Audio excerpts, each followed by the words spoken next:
సంయుక్త కిసాన్ మోర్చా ఇచ్చిన అఖిల భారత పిలుపులో భాగంగా ఈరోజు ఏలూరు కలెక్టరేట్ వద్ద ఆంధ్రప్రదేశ్ ట్రేడ్ యూనియన్ అనుబంధ సంఘాల జాయింట్ యాక్షన్ కమిటీ ఆధ్వర్యంలో భారీ ధర్నా నిర్వహించారు.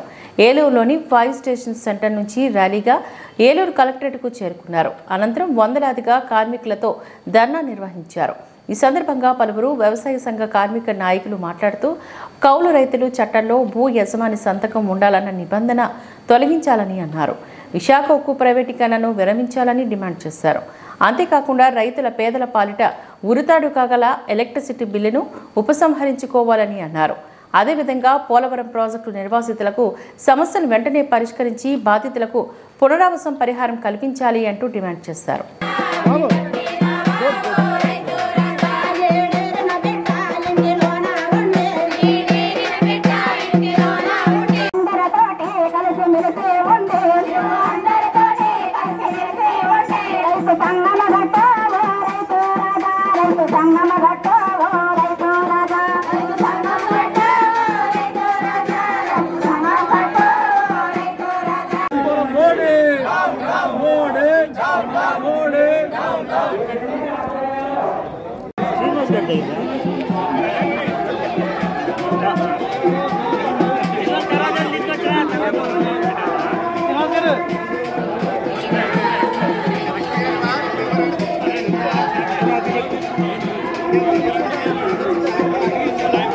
ఈరోజు దేశవ్యాప్తంగా సంయుక్త కిసాన్ మోర్చా కేంద్ర కార్మిక సంఘాలు కేంద్ర ప్రభుత్వం అనుసరిస్తున్న రైతాంగ కార్మిక ప్రజా వ్యతిరేకతల మీద నిరసన కార్యక్రమాలకు పిలుపుకోవడం జరిగింది.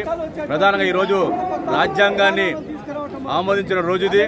ఈ రోజు రాజ్యాంగ ఆమోదం రోజున ఈ యొక్క కేంద్ర ప్రభుత్వం యొక్క విధానాలు భారతదేశ రాజ్యాంగానికి కూటుపరిచే విధానంగాను రైతులకి కార్మికులకి ప్రజలకి అన్యాయం చేసే విధానాలను అమలు చేస్తుంది. దానికి వ్యతిరేకంగా జరుగుతున్న ఈ ఆందోళనలో ఈ రోజు ఏలూరు నగరంలో రైతులు కార్మికులు వ్యవసాయ కూలీలు ప్రజలు పెద్ద ఎత్తున ఈ యొక్క నిరసన కార్యక్రమాలు పాల్గొన్నారు. దేశవ్యాప్తంగా 500 జిల్లాల కలెక్టరేట్ దగ్గర ఈ ఆందోళన జరుగుతుంది. ఇప్పటికైనా నరేంద్ర మోడీ 2021 రైతు ఉద్యమానికి ఇచ్చిన హామీల్ని అమలు చేయాలని, ఏవైతే 44 కాంట్రాక్టులు ఉన్నాయో 4 కోట్లుగా మార్చాడు, 4 కోట్లు రద్దు చేసి 44 కాంట్రాక్టులను అమలు చేయాలని చెప్పేసి డిమాండ్ చేస్తూ ప్రజల యొక్క సమస్యల పరిష్కారానికి మోడీ శ్రీకారం చుట్టాలని చెప్పి కోరుతున్నాం. దేని పక్షంలో పెద్ద ఎత్తున రైతులు కార్మికులు ప్రజలు ఆందోళన చేస్తారని కేంద్ర ప్రభుత్వం హెచ్చరిక చేస్తున్నాం. కె. శ్రీనివాస్, ఆంధ్రప్రదేశ్ రైతు సంఘం ఏలూరు జిల్లా కార్యదర్శి. ఈరోజు దేశవ్యాప్తంగా సంయుక్త కిసాన్ మోర్చా కేంద్ర కార్మిక సంఘాల ఐక్యవేదిక ఇచ్చిన పిలుపులో భాగంగా ఏలూరు కలెక్టరేట్ ముందు మహాధర్నా నిర్వహిస్తా ఉన్నాం. ఇవాళ పెద్ద ఎత్తున ర్యాలీ కూడా నిర్వహించాం. కేంద్ర రాష్ట్ర ప్రభుత్వాలకి రైతాంగ సమస్యలు కార్మికుల యొక్క సమస్యలు పరిష్కారం చేయమని చెప్పి డిమాండ్ చేస్తూనే వాళ్ళకి నోటీసులు జారీ చేస్తూ ఈ రోజు ఈ కార్యక్రమం నిర్వహిస్తా ఉన్నాం.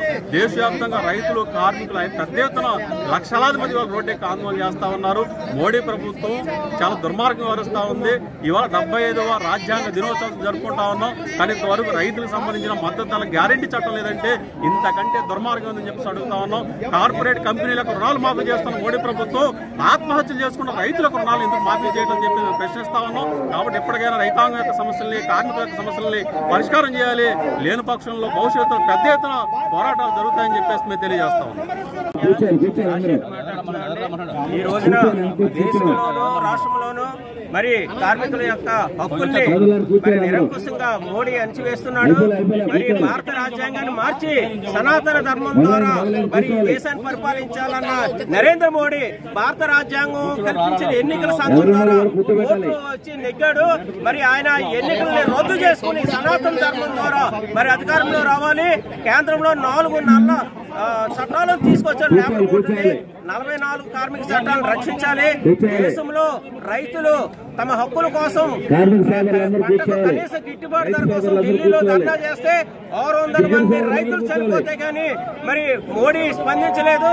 దేశంలో మరి క్రైస్తవులు ముస్లింస్ మైనార్టీ ప్రజలు ఈ దేశంలో ఉండకూడదు అంటున్నారు. ఈ భారతదేశంలో ఉన్న ప్రజలు జపాన్ అమెరికా వెళ్లి భారత రాజ్యాంగంలో యునైటెడ్ స్టేట్స్ ఆఫ్ పదవుల్లో ఉంటున్నారు ఆ రాష్ట్రాలకి. మరి ఈ దేశంలో పుట్టిన భారత రాజ్యాంగం కల్పించిన హక్కులకి మైనార్టీలు క్రైస్తవులు ఎందుకు దూరంగా ఉంటారని మోడీని ప్రశ్నిస్తున్నాం. మోడీ నిరంకుశ పాలన నశించాలి.